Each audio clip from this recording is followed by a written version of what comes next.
जय हिंद बच्चों, मेरा नाम शिवम जैन। मैं स्वागत करता हूं आप सभी का आपके अपने channel the masters bachelors physics में, जहां आपको कंटेंट के साथ साथ यह भी बताया जाता है कि आपको एग्ज़ाम में क्या और कैसे लिख कर आना है, ताकि आप सिर्फ एक वीडियो देखकर अपने नोट्स बना सकें और एग्ज़ाम में बहुत अच्छे मार्क्स ला सकें।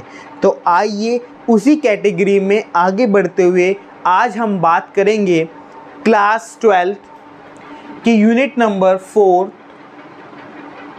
Electromagnetic induction and alternating current के चैप्टर नंबर 7 अल्टरनेटिंग करंट के एक और नए इम्पोर्टेंट टॉपिक की, जिसका नाम है मीन और average value of alternating EMF.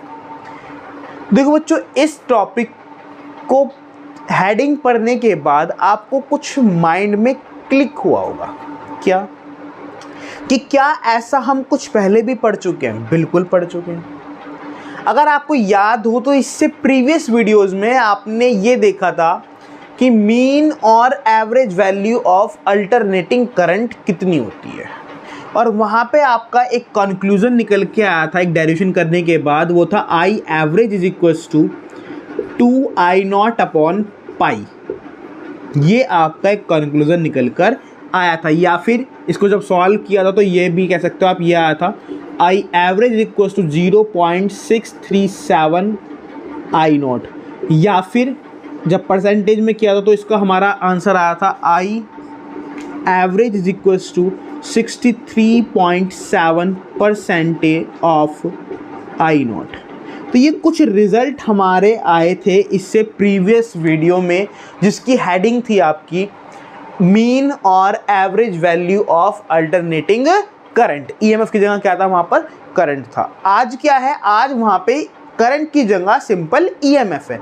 तो क्या होगा, ये सभी रिजल्ट आपके एज इट इज आएंगे, बिल्कुल सेम।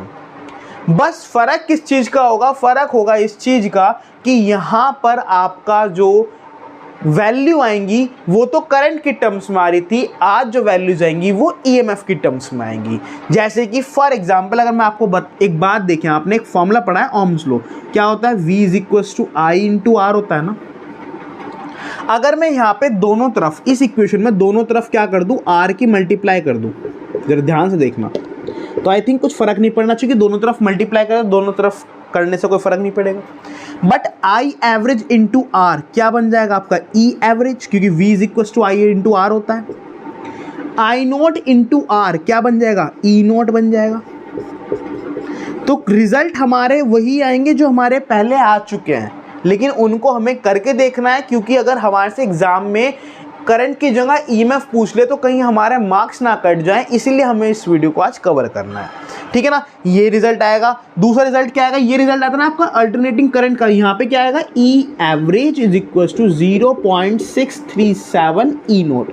बिल्कुल सेम वही रिजल्ट आएंगे आपके, बस करने का थोड़ा सा तरीका अलग होगा। क्या होगा वो देखना है। इसका क्या आने वाला है? E average equals to 63.7% of E note.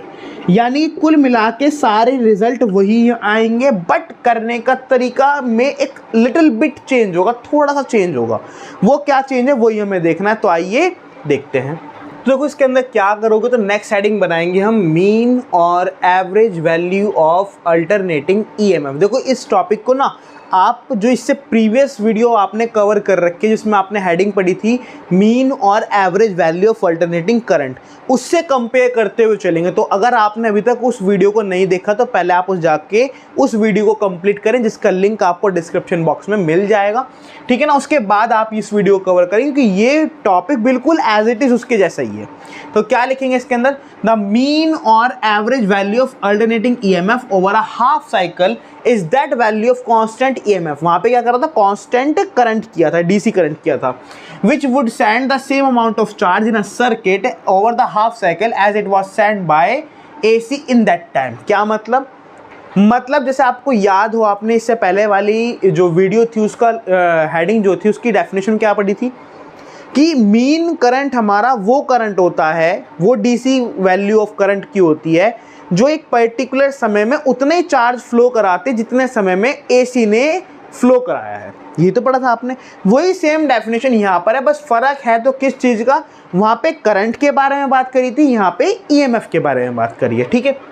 अगर एक्सप्रेशन की बात करें तो क्या होगा, वहाँ पे लिखा था आपने alternating current is given by, यहाँ पे क्या करेंगे alternating EMF is given by. वो कितना होता है, वो होता है E is equals to E naught sine omega t. जैसे वहाँ पे क्या था, वहाँ पे था आपका I is equals to I naught sine omega t, तो यहाँ पे क्या है E is equals to E naught sine omega t. फिर क्या कर रहा था वहाँ पे, small charge sent in a circuit in small time dt is given by. वो कितना होता है, देखो एक फॉर्मूला पढ़ा है आपने, I is equals to d q upon d t. तो यहाँ से डी क्यू कितना आ जाएगा, d q is equals to हो जाएगा I into d t. But हमारे पास इस बार I नहीं है, इस बार हमारे पास कौन है, E है। तो हम क्या करेंगे, एक ohms लॉ पढ़ा है, V is equals to I R, इसको हम ऐसे भी कह सकते हैं E is equals to I R. तो यहाँ से I कितना हो जाएगा, E अपॉन आर। तो I की जगह हम क्या कर सकते हैं, E अपॉन आर। तो फॉर्मूला क्या बन जाएगा, d q is equals to E upon R d t. ये तो बन जाएगा। तो बस क्या कर देंगे, d q is equals to E upon R d t. Equation number second, E की वैल्यू ऊपर से आ रही है तो क्या कर देंगे, पुट 1 इन 2। तो क्या हो जाएगा, तो बन जाएगा हमारे पास D Q equals to E की वैल्यू कितनी है, E naught sine omega T D T upon R. This is equation number third. ये क्या निकल के आया, स्मॉल चार्ज कितने समय के लिए, स्मॉल टाइम के लिए। लेकिन आपको क्या चाहिए, आपको चाहिए charge for a half cycle. तो क्या कर देंगे, total charge over a half cycle. तो क्या करते हैं, उसका इंटीग्रेशन करते हैं। तो क्या हो जाएगा, Q is equals to integration किसका, डी क्यू का, और डी क्यू की वैल्यू ऊपर आ रही है हमारे पास, तो integration of E naught upon R sine omega T D t. अगर बात करें लिमिट्स की, तो लिमिट्स कहाँ से कहाँ तक है, लिमिट्स है 0 से t/2। क्यों, क्योंकि हम कितने साइकिल की बात कर रहे हैं, हाफ साइकिल की। किस साइकिल की बात कर रहे हैं, हाफ साइकिल की। तो क्या करेंगे हम उसमें 0 से लेके t/2। ये सभी स्टेप हम पहले भी कर चुके हैं, अगर आपने प्रीवियस वीडियो को देखा हो तो जिसने प्रीवियस वीडियो नहीं देखा उसके तो ये टॉपिक जाएगा ऊपर से, और जिसने प्रीवियस वीडियो देख रखी है क्योंकि उसको इस टॉपिक को करने की भी जरूरत नहीं, वो अपने आप ही कर देगा फटाफट, मेरे से आगे आगे चल सकता है वो। तो 0 से लेके t/2, चार्ज में 0 से लेके लिमिट Q। तो अब क्या होगा, अभी हमें पता है E not is a constant, तो बाहर आ जाएगा, R इज आल्सो कांस्टेंट, तो वो भी बाहर आ जाएगा। तो क्या बचेगा, तो ये बच जाएगा आपका, देखेंगे यहाँ पे, तो ये क्या बचेगा आपका, ये बन जाएगा आपका Q is equals to E naught बाहर, I नॉट बाहर, क्योंकि दोनों कांस्टेंट है, ये बाहर आ जाएंगे। इंटीग्रेशन किसका होगा, sign omega T D T, limit 0 से लेके t/2। साइन ओमेगा टी का इंटीग्रेशन कितना होता है, प्रीवियस वीडियो में मैंने आपको क्लियर बता रखा है कि साइन ओमेगा टी का इंटीग्रेशन होता है माइनस का cos omega T upon omega. तो क्या हो जाएगा, तो ये बन जाएगा आपका E naught upon R limit, sorry integration कितना होगा, ये हो जाएगा cos omega T upon omega. वहाँ पे मैंने आपको एक बात और बताई थी कि इस वैल्यू को आपको याद करने में ही, जिसको इंटीग्रेशन आता है उसको तो कोई दिक्कत नहीं है, जिसको इंटीग्रेशन नहीं आता वो इस चीज़ को याद कर लें, क्योंकि बायोलॉजी वाले बच्चों से थोड़ा सा प्रॉब्लम हो जाता है। तो आपको क्या याद रखना है, आपको ये वाली बात याद रखनी है जो मैं लिख रहा हूँ, क्या कि जो इंटीग्रेशन होता है किसका, साइन ओमेगा टी का, वो कितना होता है, वो होता है आपका cos omega T upon omega minus का। तो ये आपको वैल्यू याद रखनी है, आप कहीं भी लिख सकते हैं जिससे आपको ये वैल्यू याद रहे, ठीक है। तो ये हो गया।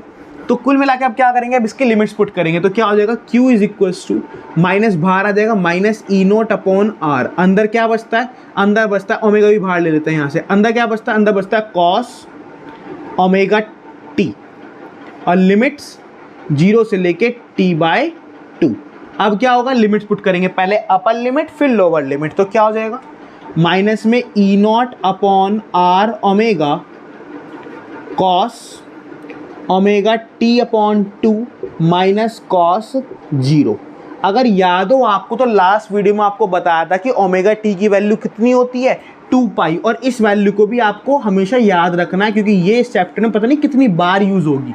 तो ओमेगा टी की वैल्यू कितनी होती है, 2 पाई होती है। कैसे होती है इसके बारे में हम डिस्कस कर चुके हैं अपनी फर्स्ट वीडियो के अंदर।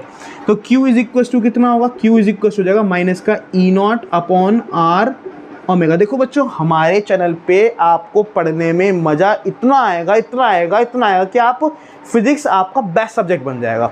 लेकिन शर्त मेरी एक होती है, और वो शर्त मेरी स्टार्टिंग से, जिस दिन से हमने अपना चैनल स्टार्ट किया उस दिन से है।